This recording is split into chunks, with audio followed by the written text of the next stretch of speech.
Ganitong luto sa bangus, lagi ko tong niluluto dahil madali lang siya lutuin at simple lang yung sangkap. Pero grabe naman din ang sarap. Iprito ko muna yung bangus na inasinan ko na rin yan at kinoat ko muna siya sa cornstarch para hindi siya magtalsikan. At pagkaluto niyan, tanggalin ko muna yan sa kawali at ilagay sa bowl at isit aside. Habang ginagawa ko yan mga kalasa, kung bago ka pa lang sa aking channel, welcome. At huwag kalimutan mag-subscribe at i-click ang bell button para sa mga notification. At kung dati ka pa, welcome back at i-follow mo na rin ako sa aking Facebook page Lasang Pilipina. Sa disim na kawali, binawasan ko lang din yung mantika. Igisa ko na rin yung luya hanggang sa maglabas lang ng aroma at isunod ko na rin yung bawang. Disim process lang din, ihalo hanggang sa maglabas din ng aroma yung bawang at maglagay na rin ako ng sibuyas. Ihalo lang din hanggang sa maluto yung sibuyas.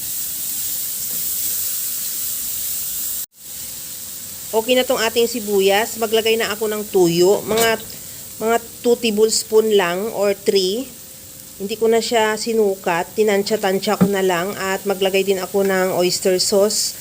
Lagyan ko na rin ng liquid seasoning. Paglagay din ako ng asukal. Optional kung ayaw mo, pero mas masarap pag may asukal.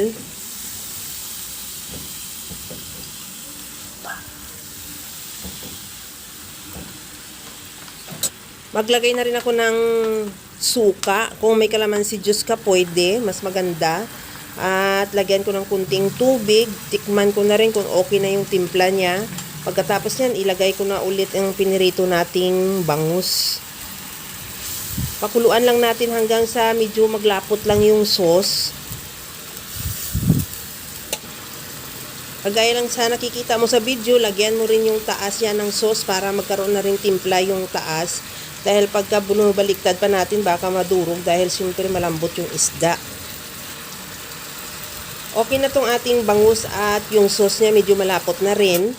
Mag-garnish na ako ng onion rings at kunting kulo na lang yan, ready to serve na yung ating napakasarap na bangus steak. Kaya mga kalasa, kung nagustuhan mo yung ating video, please like na lang at pakishare na rin sa inyong mga friends.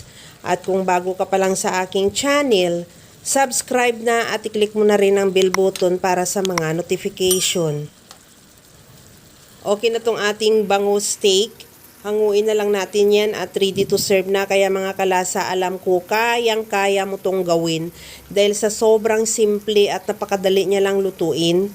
Kagaya lang lagi sa sinasabi ko na wala namang hindi marunong magluto basta sa simpleng paraan lang.